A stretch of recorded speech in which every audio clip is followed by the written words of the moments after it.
In the primordial dawn, when the gods still walked among mortals, the land of Kemet, nestled beside the life-giving river Nile, knew an era of unparalleled peace and prosperity. This was the reign of Osiris, the firstborn of Geb, the earth, and Nut, the sky, and the beloved husband of Isis, his radiant sister. Osiris, with skin the color of fertile earth and eyes reflecting the endless depths of the sky, was not merely a king. He was the very embodiment of life, growth, and divine order. Under his benevolent rule, the sun warmed the land without scorching, the Nile rose and fell in perfect rhythm, and the hearts of men and women were filled with gratitude and joy. He found humanity living in a state of untamed savagery, consuming raw flesh and dwelling in caves. It was Osiris who brought them the gifts of civilization. He taught them to plant barley and wheat, to press grapes into wine, and to carve stone into magnificent temples. He showed them how to live in harmony with the land, to honor the gods, and to build communities where knowledge and craft could flourish. The desert borders, once places of fear, now shimmered with the distant promise of trade routes, and the gentle lapping of the Nile against the riverbanks became the heartbeat of a thriving, enlightened kingdom. Osiris's greatest gift to Kemet was the mastery of agriculture, a sacred knowledge that transformed the barren earth into a veritable paradise. He taught his people the intricate dance of the seasons, when to sow the seeds in the rich, dark silt left by the annual inundation of the Nile, and when to reap the golden bounty. Fields that had once lain fallow now burst forth with emerald green life, swaying gently in the desert breeze, a testament to Osiris's wisdom. The granaries overflowed with barley and wheat, ensuring that no one in his kingdom would ever know hunger. The Nile, that ancient, meandering serpent of life, became more than just a river. It was a sacred partner, its floods bringing not destruction, but renewal, its waters mirroring the cyclical nature of existence. Osiris's reign was a living hymn to man, the cosmic principle of truth, balance, and order. Every harvest, every loaf of bread, every drop of wine was a prayer, a ritual, a celebration of the divine harmony that Osiris had painstakingly woven into the very fabric of Kemet. His people lived not just comfortably, but beautifully, their lives a reflection of the peace he instilled, their prosperity a direct emanation of his divine grace. Osiris moved among his people not as a distant deity, but as a beloved patriarch, his presence a source of comfort and inspiration. He established just laws, teaching them to distinguish right from wrong, to resolve disputes with wisdom rather than violence. He encouraged the arts, the carving of intricate hieroglyphs, the painting of vibrant frescoes, the shaping of clay into elegant vessels. Under his guidance, the first majestic temples began to rise, their stone walls reaching towards the heavens, adorned with images of the gods and the stories of their creation. His queen, Isis, the great goddess, sat beside him on the throne, her wisdom complementing his, her magic a silent, watchful guardian. Together, they embodied the perfect union of kingship and spiritual power, fertility and intellect. A just ruler protects his people, cultivates their minds, and guides their hearts towards man, Osiris often proclaimed, his voice resonant and deep, carrying the weight of ancient truths. His words were not commands, but lessons, imbued with compassion and foresight. The people loved him with a devotion that transcended mere fealty. They loved him as the father of their civilization, the bringer of light to their once darkened world. Yet even in the golden heart of Kemet, shadows lingered. Osiris had a younger brother, Set, born not in the light but from a tumultuous, thunderous birth that ripped him from his mother Nut's womb. Set was the embodiment of the desert, of storm, chaos, and untamed fury. His skin was the color of scorched earth, his eyes glowed with a restless, envious fire, and his heart harbored a deep, simmering resentment for his elder brother's benevolent rule. While Osiris cultivated the fertile lands, Set stalked the barren wastes, his domain the wild, unpredictable edges of existence. Set chafed under Osiris's gentle authority. He saw his brother's kindness as weakness, his order as a stifling constraint. Why should Osiris, soft and fair, command the admiration of all, while he, Set, powerful and unyielding, was relegated to the fringes, lord of the desolate? The whispers of jealousy became a roar within his twisted heart. He watched Osiris's success with venomous eyes, each overflowing granary, each joyful festival, each hymn of praise, feeding the monstrous seed of envy growing within him. The peace of Kemet was an affront to his chaotic nature, and a growing darkness began to plot in the unforgiving heart of the desert god. Set's envy was not a fleeting emotion. It was a deep-seated malignancy, festering within his soul like a desert wound.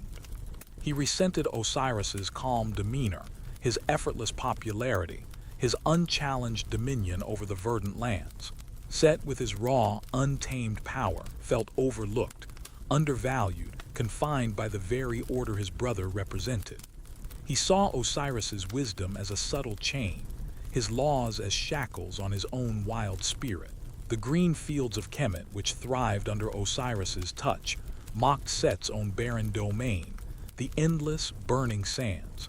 He would often retreat to the desolate reaches of the Red Land, far from the life-giving Nile, where his thoughts could fester undisturbed. There, among the howling winds and the shifting dunes, the bitter seed of envy began to sprout, feeding on his grievances, transforming into a monstrous tree of hatred and ambition. Why should he, Set, the strong, the fearsome, the untamable, not rule Kemet? Why should he not be the one to receive the adoration, the offerings, the praise? This gnawing question drove him, twisting his powerful intellect towards a single, terrible goal: the downfall of Osiris. Set was not alone in his dark designs. His resentment drew others, creatures of chaos and malice who also chafed under the ordered reign of Osiris. 72 conspirators, a motley collection of minor deities, demons, and disaffected mortals, pledged their loyalty to Set, their hearts echoing his desire for change, for a violent overturning of the established order. Among them was Aso, a queen from distant Ethiopia, her heart as ambitious and ruthless as Set's own. They gathered in secret, under the cloak of moonless nights, in hidden grottos carved into the treacherous cliffs overlooking the desert.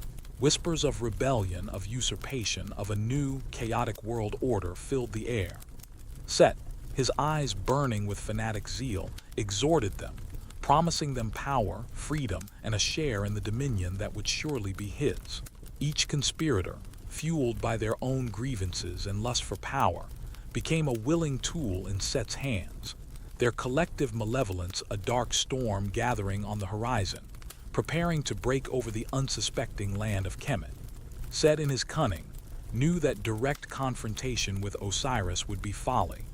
His brother, though gentle, possessed a divine aura that shielded him, and the love of the people was a formidable defense.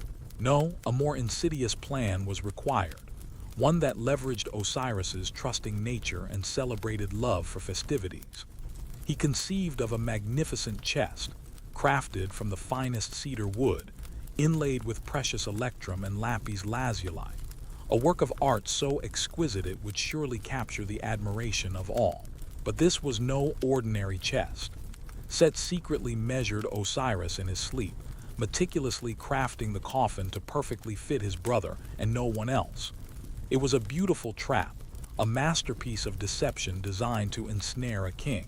He imbued it with subtle enchantments, not of harm but of irresistible allure, ensuring that once seen, it could not be ignored. This coffin, destined to be Osiris's temporary tomb and a symbol of Set's betrayal, awaited its moment, shimmering with an ominous beauty in the dark recesses of Set's workshop, ready for the feast that would change Kemet forever. The day of the grand feast arrived, a celebration of Osiris's benevolent rule, held in a magnificent hall adorned with lotus blossoms and overflowing with rich foods and intoxicating wines. Gods and mortals alike gathered, their hearts light with mirth, unaware of the treacherous undercurrents. Osiris, radiant and smiling, sat upon his throne, Isis at his side, welcoming all with his customary grace. Set, outwardly jovial, mingled among the guests, his smile a mask that concealed the serpent coiled within his heart. At the height of the merriment, when the wine flowed freely and inhibitions were loosened, Set unveiled his magnificent chest. Gasps of admiration filled the hall. "A gift," Set boomed, his voice echoing, "for the one among you whom it perfectly fits." One by one, the guests eagerly stepped forward, trying the chest for size, each failing to fit, to the amusement of the onlookers. Then, with a casual wave, Set invited Osiris. "Brother," he called, his voice laced with false affection, "surely you, our great king, must try this wondrous creation." Osiris, ever trusting, ever generous in spirit, smiled and stepped forward, completely unaware that he was walking willingly into the jaws of his own demise. With a benevolent smile, Osiris gracefully stepped into the magnificent cedar chest. Its fragrant wood embraced him perfectly, a seamless fit as if made for him alone. A murmur of awe rippled through the hall, quickly turning to nervous laughter. But the laughter died on their lips as Set, with a terrifying snarl that stripped away his mask of joviality, slammed the lid shut. A loud clang reverberated through the now silent hall, echoing the sudden horror that seized the onlookers. Before anyone could react, the 72 conspirators, springing from their places, rushed forward, sealing the chest with molten lead. Pandemonium erupted. Isis shrieked, her cry of anguish tearing through the celebratory atmosphere, her hands outstretched in a futile attempt to reach her husband. The loyal gods and mortals sprang to action, but Set and his allies, swift and brutal, overpowered them. With a triumphant roar, Set and his co-conspirators heaved the sealed coffin onto their shoulders. They carried it out of the hall, through the panicked streets of the capital, and cast it with a cruel splash into the swirling, life-giving waters of the Nile.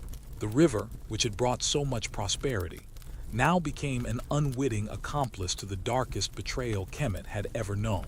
As the sealed chest, now a tomb, vanished beneath the murky surface of the Nile, a pall of unimaginable grief descended upon Kemet. The sun, Ra, seemed to dim in the sky, and the very air grew heavy with sorrow. Isis, her heart shattered, fell to her knees, her vibrant robes now soaked with tears. Her wails of despair echoed across the land, a lament that awakened the sorrow of every living creature. Nephthys, Set's own wife and Isis's loyal sister, rushed to her side, her face a mask of horror and shared grief, abandoning her treacherous husband's cause. The gods in the heavens mourned, their golden forms bowed in shock and sorrow. Mortals wept openly, their joy extinguished, their world plunged into an agonizing darkness. The fields, once green and bountiful, seemed to wither slightly, the flowers drooped, and a chill wind swept through the palm groves. Osiris, their beloved king, the source of their prosperity, had been snatched away, his light extinguished by the monstrous envy of his own brother. Kemet, the land of order, was now adrift in a sea of chaos and inconsolable grief. Isis, however, was not one to succumb entirely to despair. Though her heart was rent, her spirit, fueled by an unwavering love and an indomitable will, began to stir with resolve. With Nephthys by her side, her faithful sister and devoted companion in sorrow, she vowed to find her beloved Osiris. They shed their divine regalia, donning the simple, unassuming garb of mourning women, their faces veiled, their hearts heavy but determined. Their quest began at the banks of the Nile, where Osiris had been cast away. They walked the river's edge for endless days and nights, questioning every fisherman, every boatman, every farmer. They scoured the reeds, searched the muddy banks, their voices hoarse from calling his name. Their tears mingled with the river's flow, a sacred offering to the lost king. Their journey was one of profound sorrow, but also of unyielding hope, a testament to the boundless love that transcended even the cruelest betrayal. The coffin, carried by the currents of the Nile, drifted far from Kemet, beyond the familiar lands of Egypt. It traveled across the vast, blue expanse of the Mediterranean Sea, tossed by waves and guided by unseen currents, until it finally came to rest on the shores of Byblos, a distant Phoenician city. There, the mighty chest became entangled in the roots of a small, blossoming tamarisk tree. Overnight, nourished by the divine essence within the coffin, the tree grew with unnatural speed, enveloping the chest entirely, forming a magnificent, fragrant pillar that filled the air with its sweet scent. The king of Byblos, Malcander, enchanted by the tree's beauty and its intoxicating aroma, ordered it cut down and fashioned into a grand pillar for his palace. Inside, unknown to him, lay the body of Osiris. Isis and Nephthys, after months of relentless searching, their grief now laced with exhaustion, finally heard whispers of this miraculous tree, carried on the winds by sympathetic spirits. A faint resonance, a glimmer of divine energy drew them towards Byblos. The journey had been arduous, fraught with dangers and despair, but a flickering ember of hope, guided by the unseen hand of fate, now led them to the distant, foreign shore. Upon arriving in Byblos, Isis, through her powerful magic, disguised herself as an old woman, taking a position as a nursemaid to the queen's son. Her divine essence, though veiled, permeated the palace, and soon the queen, Astarte, noticed the nursemaid's extraordinary abilities and the subtle, sweet scent of her home. Isis revealed her true identity and her sorrowful quest. Moved by her tale, Queen Astarte led Isis to the magnificent pillar in the palace, and with a single, powerful act of magic, Isis extracted the chest containing Osiris from the heart of the tree. Overjoyed, she brought her husband's body back to Kemet, concealing it in a secluded marshland near the city of Chemes, intending to prepare him for proper burial rites. But fate, crueler still, intervened. Set, hunting by moonlight, stumbled upon the hidden chest. His rage, thinking his deed undone, flared with renewed savagery. With a furious roar, he hacked Osiris's body into 14 pieces, scattering them across the length and breadth of Egypt, from the delta to the southern deserts, ensuring that his brother would never again be whole, never again find peace. The world once more plunged into a deeper, more agonizing despair. The discovery of Osiris's dismembered body shattered Isis anew, a blow more devastating than the first betrayal. 14 fragments, spread across the vast and diverse landscape of Kemet, each piece a silent testament to Set's boundless cruelty. Her tears, once a river, now flowed as torrents, soaking the barren earth. Nephthys, ever loyal, wept beside her, their shared grief a testament to the atrocity. The gods in the heavens shuddered, and even Ra, in his celestial bark, felt a pang of profound sorrow for the suffering goddess. But from the depths of her despair, a fierce, unyielding resolve was born. Isis knew that Osiris could not truly find peace, nor could the cosmic balance of Ma'at be restored if his body remained scattered. His very essence was tied to the wholeness of his form. With renewed determination, she transformed her grief into a potent source of power, her love for Osiris becoming the engine of her impossible quest. She would find every single piece, she vowed, no matter the cost, no matter the obstacle, to reassemble her beloved king and restore his dignity. Isis began her second, more arduous quest, a sacred pilgrimage of sorrow and unwavering dedication. She discarded her mourning clothes, donning instead the guise of a kite, a majestic bird of prey, whose keen eyes could scan the vast plains and winding riverbanks of Egypt. With Nephthys by her side, sometimes disguised as a similar bird, sometimes as a loyal human companion, Isis soared over the sun-baked deserts, glided above the lush delta, and followed the meandering course of the Nile, her heart a compass guided by love and sorrow. She questioned every breeze, every rustle of the papyrus reeds, every whisper of the spirits that dwelled along the river. Her magic, already formidable, grew in potency with her unwavering focus. With each fragment she found an arm in the delta, a leg near a forgotten village, a piece of his torso half buried in the sand. Her hope flickered, momentarily rekindled, only to be dampened by the vastness of the remaining task. She learned of Set's further desecration, how he had thrown Osiris's phallus into the Nile, where it had been swallowed by a fish.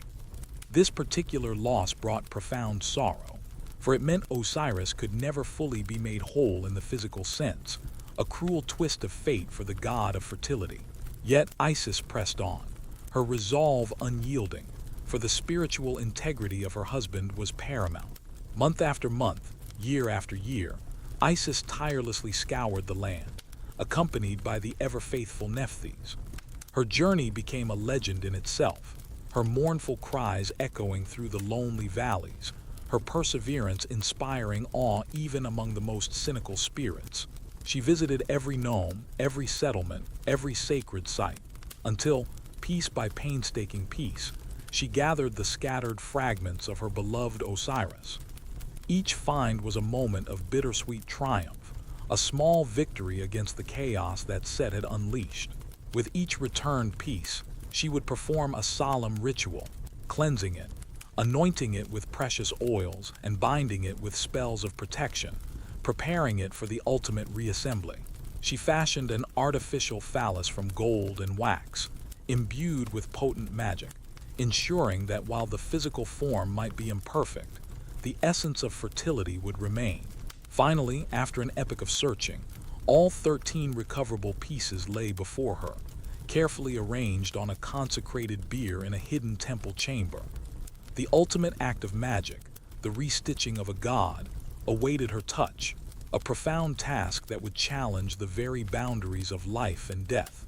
As Isis stood over the fragmented body of Osiris, contemplating the monumental task of reuniting him, a new presence emerged from the shadows of the temple. It was Anubis, the jackal-headed god, son of Osiris and Nephthys, and a nascent deity of death and mummification. His eyes, dark and knowing, held a deep reverence for the sacred task that lay before him. He was drawn by the raw power of Isis's grief and her unwavering determination, sensing the profound shift in the cosmic order that this moment represented. "Great Isis," Anubis spoke, his voice grave yet comforting, "your love has accomplished what no other could. But to truly preserve the form of Osiris, to prepare him for the journey beyond, requires a new ritual, a sacred science of preservation." He explained the process of mummification, of removing the internal organs to be placed in canopic jars, of treating the body with salts and resins, of wrapping it in linen bandages imbued with powerful spells.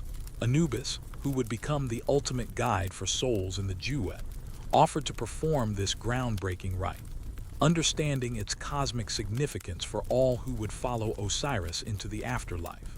This was to be the first embalming, the blueprint for all future passages into eternity.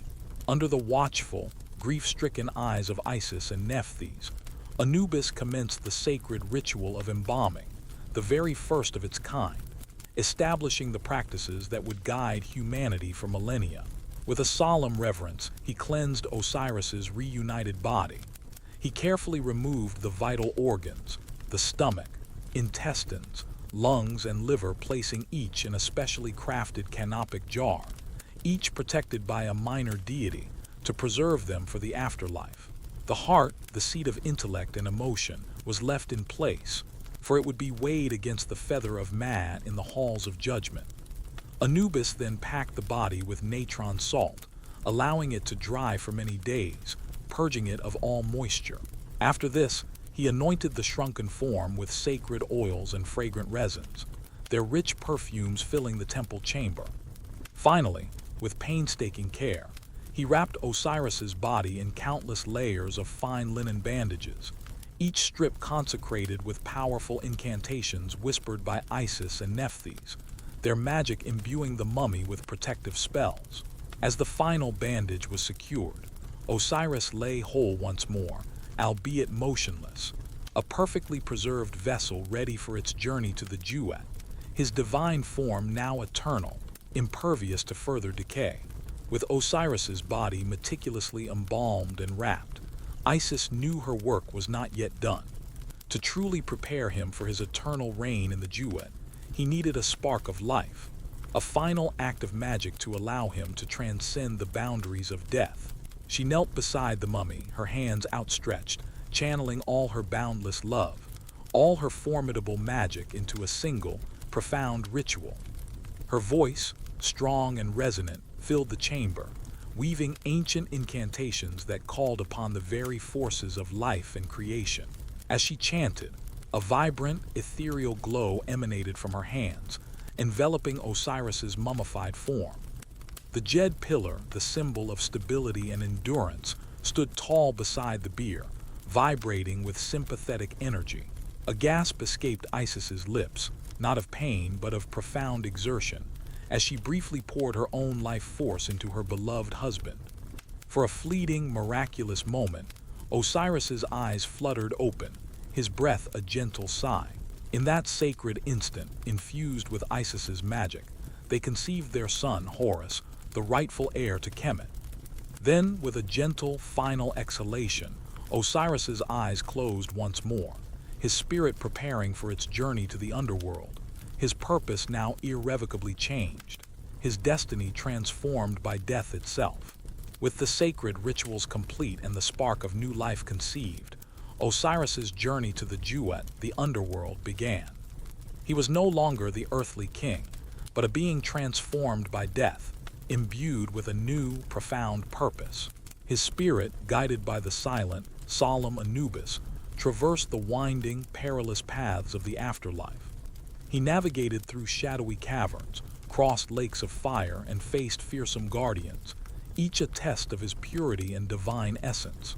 The journey was not merely a passage but a purification, stripping away the vestiges of his mortal reign and preparing him for his eternal dominion.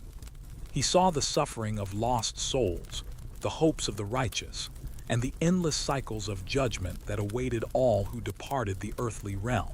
His very presence, as he moved deeper into the duet, seemed to bring a new sense of order to the chaotic underworld, a promise of justice and eternal rest for those who upheld man.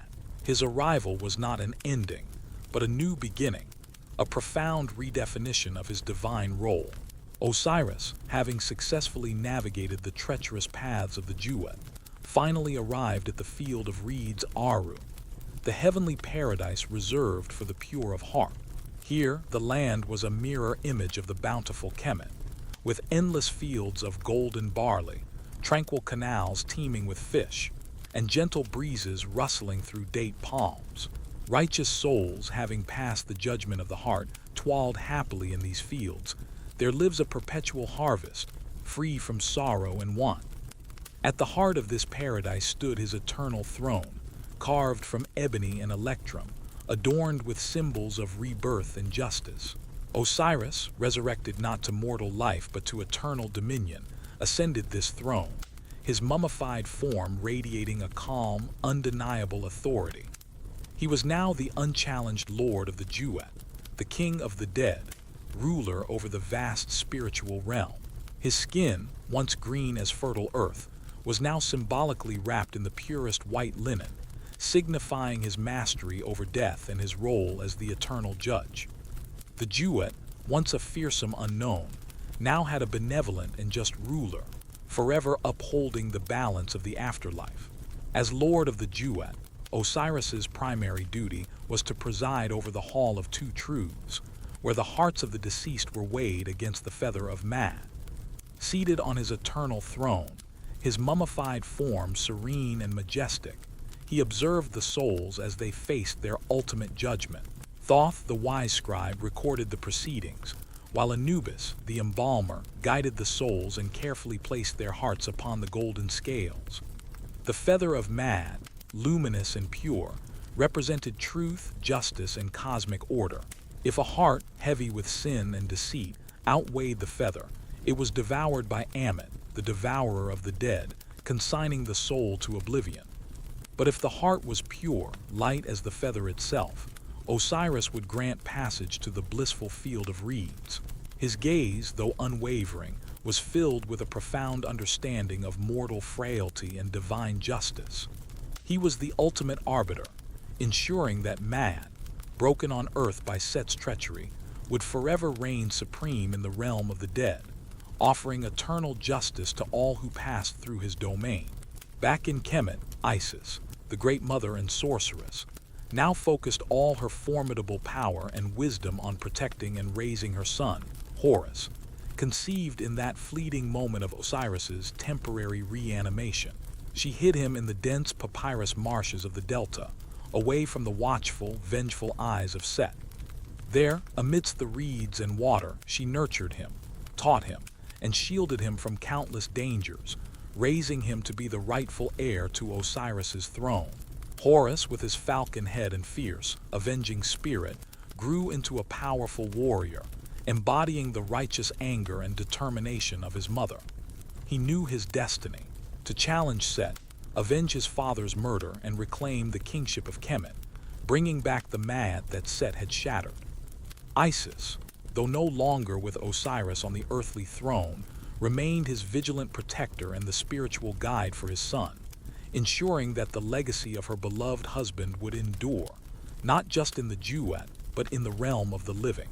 Thus, the cycle was established. Osiris, though dead to the living world, became the eternal ruler of the dead, a benevolent judge and a promise of rebirth beyond the veil. His death brought forth the practice of mummification, ensuring that all who revered him could hope for their own passage into the field of reeds, joining their king in eternal bliss. And on earth, the agricultural cycle, the annual inundation and recession of the Nile, the planting and harvesting, became a living metaphor for Osiris's story. Death, dissolution, and glorious rebirth. Horus eventually would wage his epic battles against Set, triumphing and restoring order to Kemet, claiming his rightful place on the earthly throne as a just and powerful king. Yet even in his reign, the memory of Osiris would endure, a constant reminder of the sanctity of kingship, the inevitability of death, and the promise of rebirth. The Jed pillar, once symbolizing Osiris's backbone and stability, became a ubiquitous symbol of endurance and resurrection, a permanent fixture in temples and tombs. The legacy of Osiris, the first king, the first to die, and the first to be reborn into eternal dominion, was forever woven into the fabric of Kemet, a timeless tale of sacrifice, love, and the enduring triumph of justice. The sun, Ra, continues his daily voyage across the heavens, bringing light to the living. But beneath the earth, in the realm of endless night, Osiris holds court, his mummified form a steadfast beacon of hope for the departed. The great river Nile still swells and recedes, carrying the rich silt that nourishes the land, a silent, perpetual homage to Osiris, the god who taught humanity the rhythm of life and death, of sowing and reaping. His story, inscribed in temples and whispered through generations, became the bedrock of ancient Egyptian faith, an affirmation that death is not an end, but a transformation, a passage to another realm of being. The betrayal of Set, the profound grief and tireless love of Isis, the meticulous craft of Anubis, and the eventual triumph of Horus. All these events converged to solidify the cosmic balance of man. Osiris's death became the ultimate proof of life's cyclical nature, mirroring the sun's journey, the Nile's flood, and the very act of planting a seed for future harvest. He became the eternal judge, ensuring that justice, though sometimes delayed and cruelly twisted in the mortal realm, would ultimately prevail in the afterlife. The tale of Osiris, the first king, the slain god, and the reborn lord of the duet, echoes through eternity, a powerful testament to the enduring concepts of sacrifice, resurrection, legitimate kingship, and the unwavering promise that even beyond the veil of death, life and justice find their eternal home.